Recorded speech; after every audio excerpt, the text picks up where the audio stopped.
Bom dia, boa tarde, boa noite. Esta é mais uma edição de Pedro e Cora.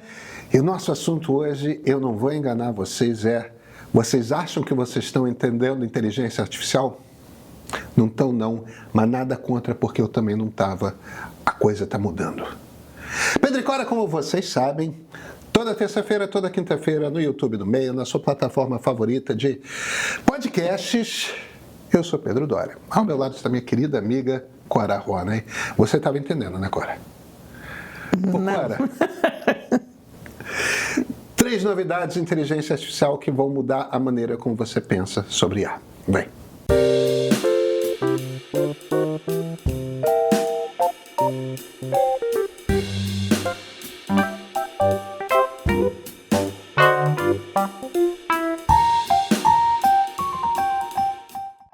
Cora, na terça eu escrevi uma coluna para o Globo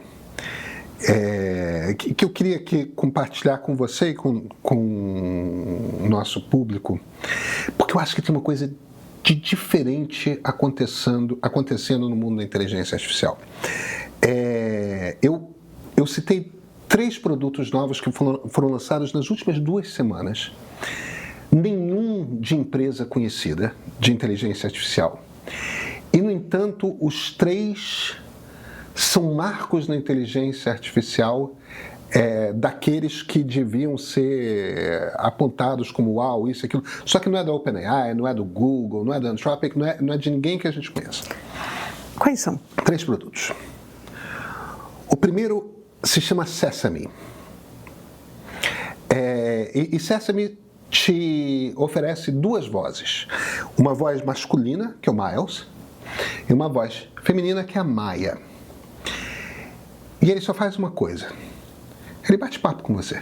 Bate papo por voz. Você liga ali, escolhe qual das 2 vozes você quer conversar. E ele só fala inglês, tá?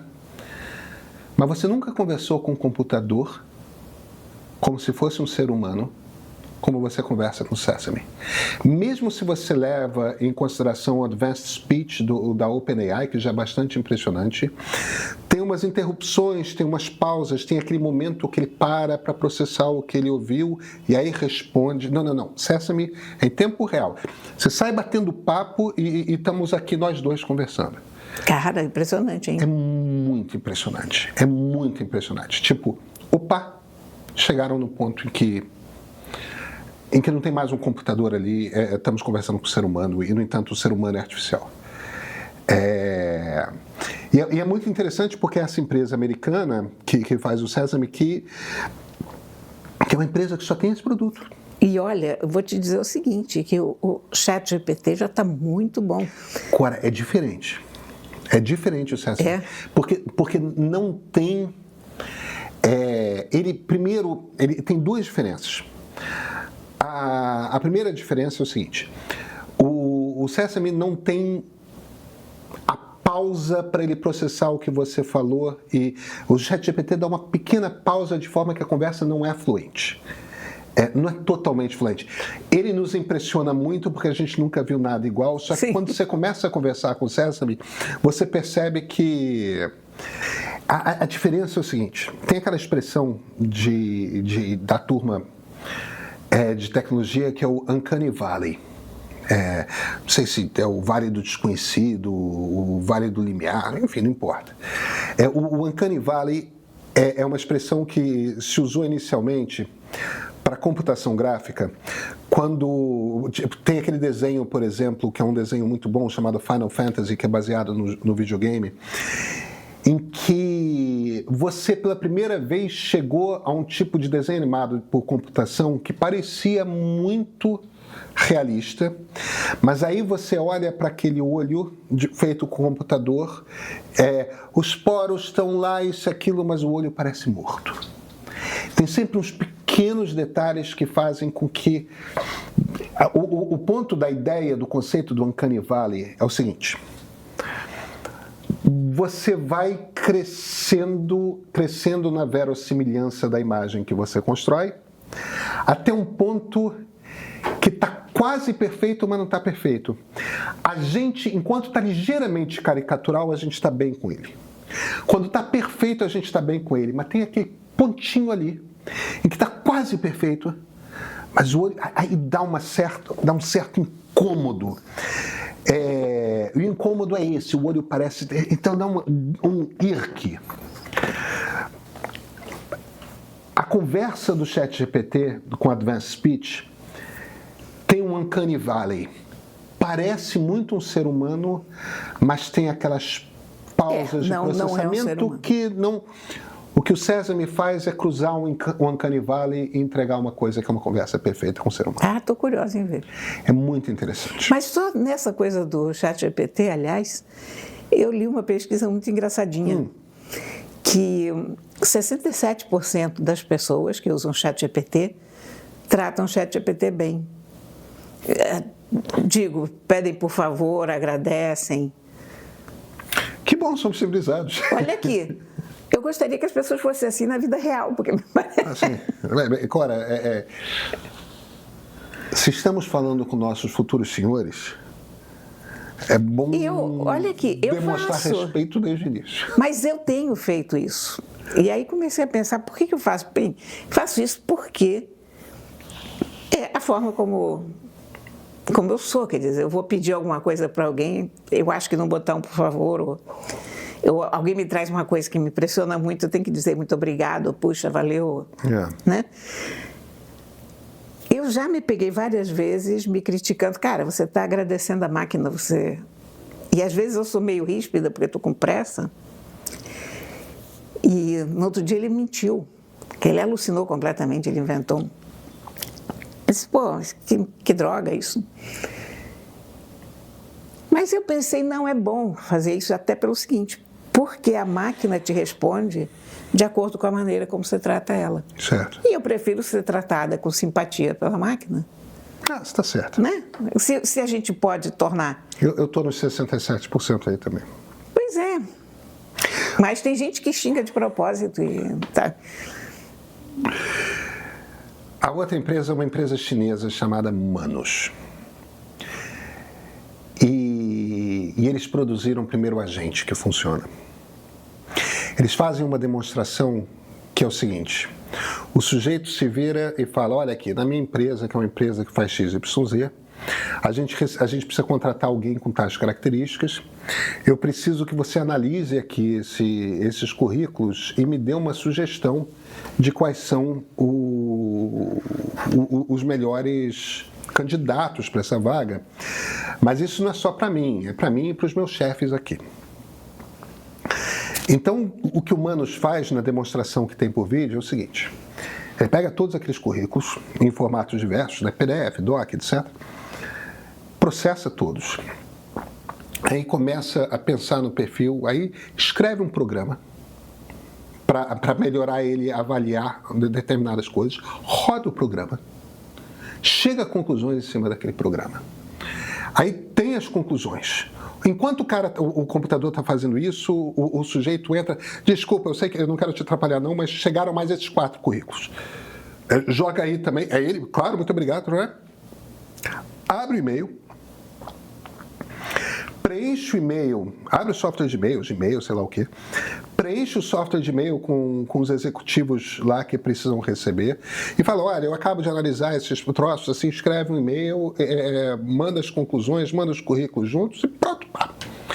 Quer dizer, a gente está falando aqui de um agente mesmo, é uma inteligência artificial que a gente está habituado com a ideia de uma inteligência artificial que fica dentro daquela janela, né? Sim. Você está no Notebook LM, ele fica dentro do Notebook LM. Você está no ChatGPT, ele fica dentro do ChatGPT. Não. A gente está falando de uma inteligência artificial que assume o comando do seu computador e faz isso no background. Você pode continuar usando o seu computador para outras coisas. Isso é muito interessante, né? Ele assume o comando do seu computador e vai usando os aplicativos que você tem que ele precisa para resolver aquele negócio.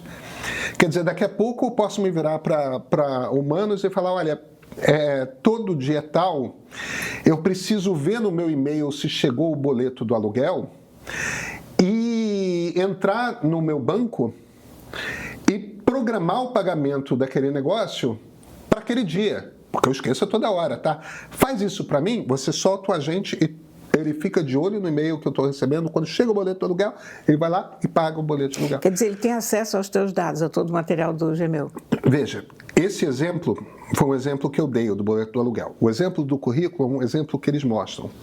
A ideia do agente é justamente você permitir, dar a ele acesso ao seu computador, às suas coisas, aos seus dados, para que ele possa fazer serviços para você. Cara, isso é muito interessante. É como se fosse um assistente executivo. Porque de repente você tem uma longa correspondência de trabalho com alguém, mas você é aquele negócio que escreve uma vez, escreve outra, e você não sabe mais em que pé você está. Você pode dizer, me resume aqui em que pé que eu estou com essa correspondência? Eu tenho uma questão que é o seguinte, eu não sou uma pessoa de e-mail. Tá? Eu não gosto de e-mail. Eu detesto. E eu recebo, por ser jornalista, uma quantidade abissal de releases. Agora, tem algumas empresas que eu acompanho de perto. Eu acompanho o Google de perto e eu tenho uma ótima relação com a assessoria de imprensa do Google. Eu acompanho a Amazon de perto e eu tenho uma ótima relação com a assessoria de imprensa da Amazon. Porque são duas empresas que me dão acesso exclusivo para certos executivos. Eu tenho conversas que são conversas que não são triviais de ser. E de vez em quando acontece com outras empresas, Microsoft, Intel, etc., de eles também, olha, tem um executivo americano, indiano, chinês que está vindo aqui ao Brasil, eu acho que valia a pena, às vezes eu perco esses negócios. Se eu tivesse um agente de inteligência artificial que falasse, olha, lê todos os releases, lê todas as mensagens de assessoria de imprensa que eu recebo e as que me interessam são essas que têm coisas exclusivas, isso é um essas sonho coisas... dourado. Pô, olha...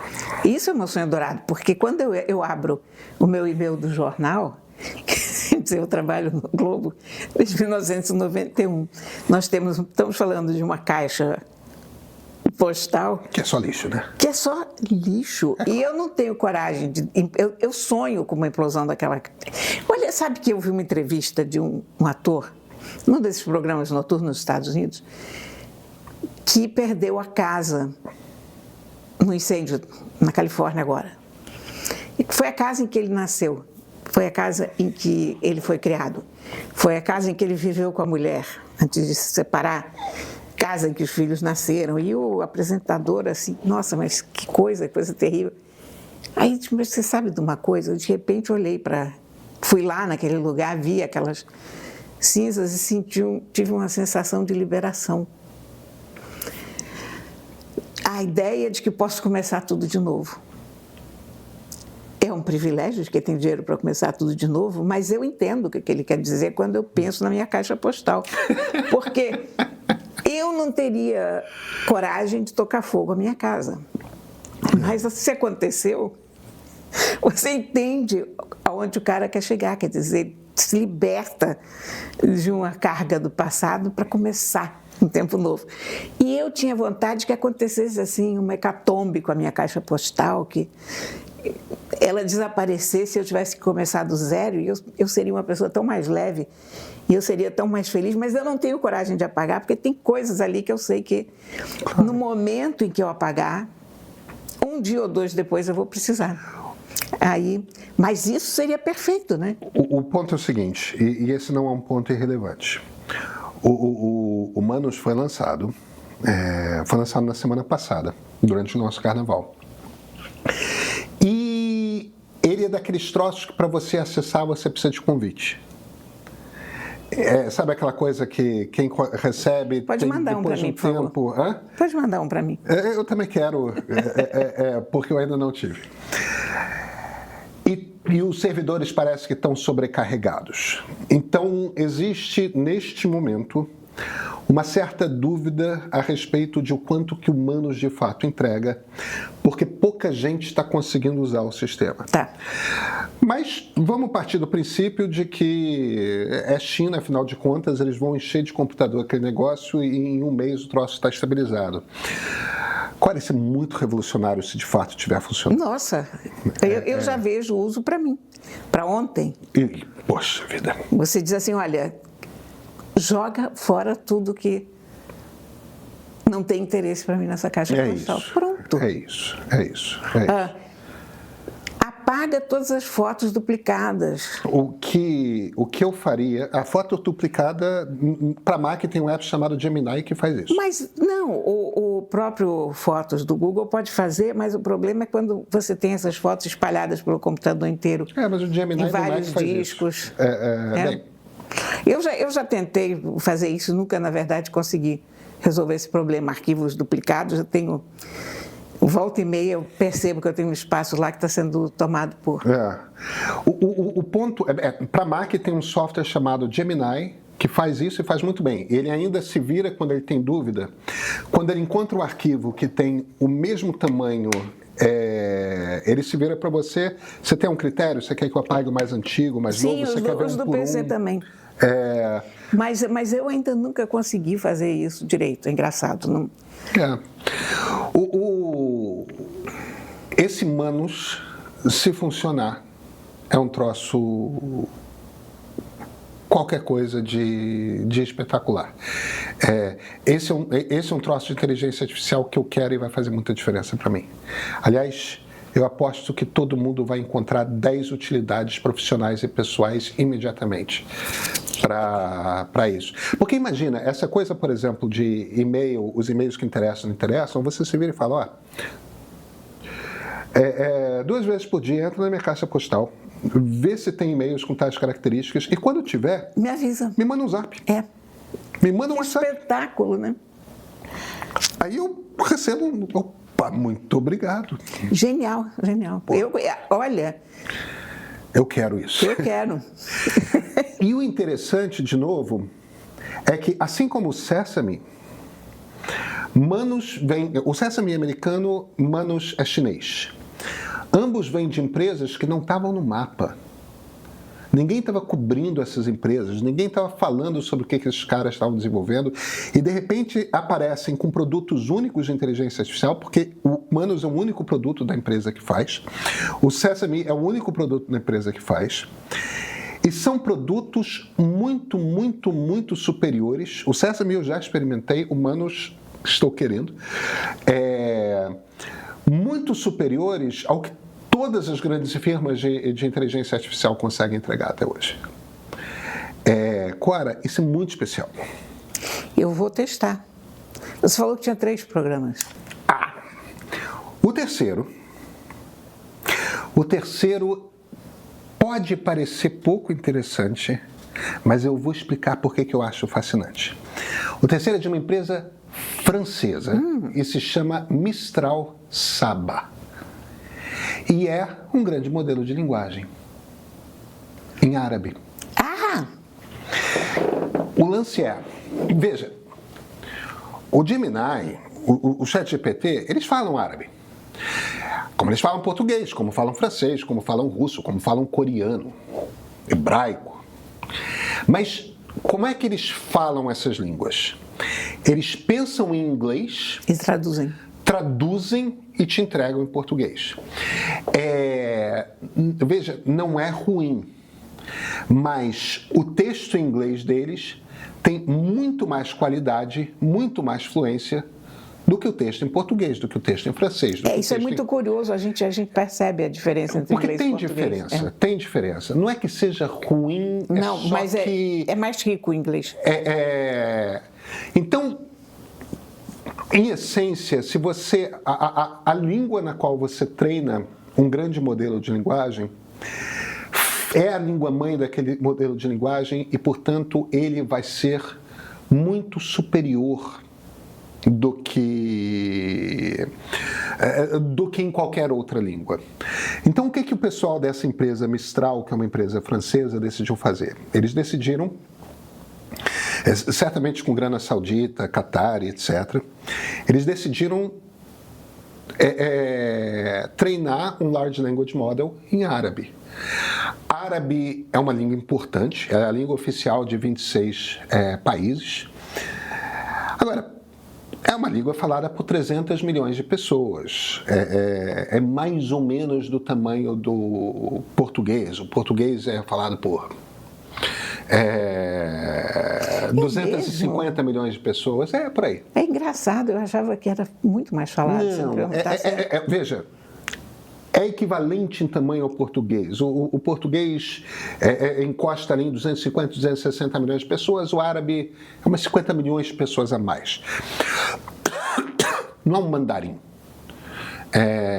Espanhol é falado por muito mais gente. Mas é uma língua muito importante, é uma língua que é falada em alguns países muito ricos, por causa do petróleo principalmente, é uma língua que evidentemente é uma das grandes civilizações em poesia, em literatura, em ciência. Eu não sei... eu acho muito bonito o som. Eu acho bonito o som e acho bonito a grafia. A grafia é muito bonita. Eu acho... É engraçado, eu acho a nossa grafia muito feia, a nossa grafia ocidental na comparação com a árabe, por exemplo. Ou os hieroglifos. Eu não sei se eu concordo, mas uma vez eu assisti, e você me arrancando do assunto para ir para não sei onde, mas uma vez eu assisti, com completo acidente, no Metropolitan em Nova York, uma exposição de arte islâmica, que é uma das coisas mais desbundantes que eu já assisti. Pois é. Foi naquela coisa de acidente de estou em Nova York, se eu estou em Nova York eu vou no Met e no MoMA sempre, porque sempre tem alguma coisa interessante, eu vejo alguma coisa da exposição fixa e eu vou para exposições temporárias para ver o que tem. E no Met tinha essa exposição de arte islâmica, porque como no Islã eles levam muito a sério a coisa de não representar... A proibição do figurativo, né? Como Deus é criado a nossa imagem e semelhança, e você não pode representar a imagem de Deus, a arte islâmica é contexto. Então, eles inventam ao longo... É uma coisa que começa ali com Maomé no século VII, e vai até os tempos contemporâneos, e a exposição vai falando da evolução da arte, é tudo em letra. É maravilhoso, eu acho tudo em letra. Muito é muito interessante o que eles fazem com letra. Eles fazem... Eu nem gosto de gótico, não, mas pré-Gutenberg... Havia uma brincadeira com letras, né, naquelas coisas das iluminuras, nos primeiros livros em códex, mesmo nos pergaminhos e tal. Havia uma brincadeira maior com letras, nunca com o mesmo nível de riqueza do árabe. Até porque eu acho que as letras árabes se prestam mais a essas longas curvas. É lindo, né? É uma língua que se presta à caligrafia de uma forma espetacular, acho muito, muito bonito. Mas brincava-se mais com o alfabeto latino do que se brinca. A gente parou de brincar. Eu acho que, talvez porque a gente pode usar mais elementos para a arte. Eu acho que a gente até brinca, mas eu acho que é muito... É muito pragmático, é uma língua, é muito prático, evidentemente, é um alfabeto muito mais simples de usar, mas eu acho que a Turquia, por exemplo, cometeu um erro. Ao abandonar o árabe? Quando adotou, eu não sou turca, evidentemente, não estou falando isso do ponto de vista de um turco, pode ser que os turcos achem que foi o melhor negócio do mundo, mas quando Kemal Atatürk adotou o alfabeto ocidental para escrever o turco, eu acho que foi uma besteira. Porque você vai nos países árabes, você vê os cartazes, as propagandas com aquelas caligrafias lindas, e você chega na Turquia, aquela coisa igual a nossa, claro. Tem umas cedilhas esquisitas, Tem umas cedilhas no S. É isso. É o único país que tem cedilha no S.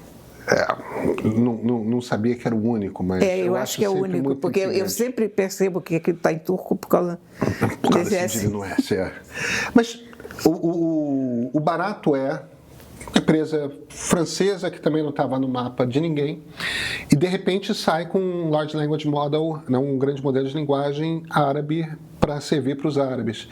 O que mostra que aquilo que os chineses fizeram com DeepSeek está pipocando. As empresas não precisam mais do tipo de estrutura que a OpenAI precisou para treinar grandes modelos de linguagem.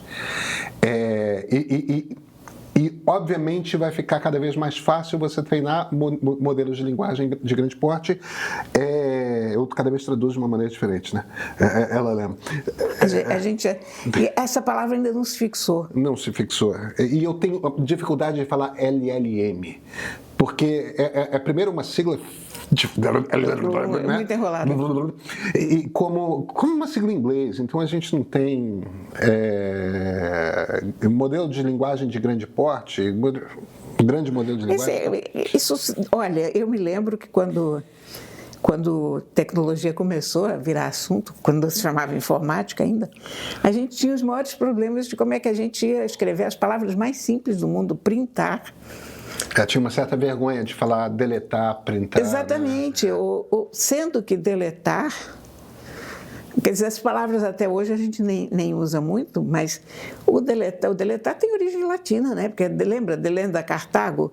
Claro. É muito mais latino do que inglês, mas enfim, leva um tempo até as palavras fixarem. De uma nova tecnologia se fixarem. A gente fixar quais são os termos que a gente vai usar de forma uniforme, né? Em português usam ficheiros. Usam ficheiros, usam ordenador. Eles usam as coisas mais esquisitas. São que nem os franceses, né? L'ordinateur. São... Como é que eles chamam? Eles chamam o mouse de ratão. O rato ratão. Eu já ouvi ratão e já ouvi rato. E tem um nome divertido para monitor, eu estou tentando lembrar qual é. Ecrã. É divertido, mas é esquisito, né? Ecrã. Mas ecrã é como chamava a tela mesmo do cinema, né? No ecrã do cinema. No Brasil, eu acho que nos anos 20 e 30 se usava a palavra ecrã. Eu não sabia disso, não fazia parte do meu vocabulário. Ecrã no começo do cinema era como se chamava a tela aqui no Brasil também. O fato é que essa coisa desse Mistral aponta para a gente começar a ver mais modelos de linguagem aparecendo por aí em línguas novas, inclusive um modelo de linguagem em português. E deve ser interessante também para a gente fazer pesquisas num universo que a gente não conhece, né? Claro. Porque você quer saber qual é a opinião dos árabes sobre algum assunto do momento, sei lá, o conflito árabe-israelense. Eu não sei se o Mistral traduz para outras línguas. Mas deve poder traduzir. Eu não vejo por que não faria, mas... Ele quer dizer, para você poder...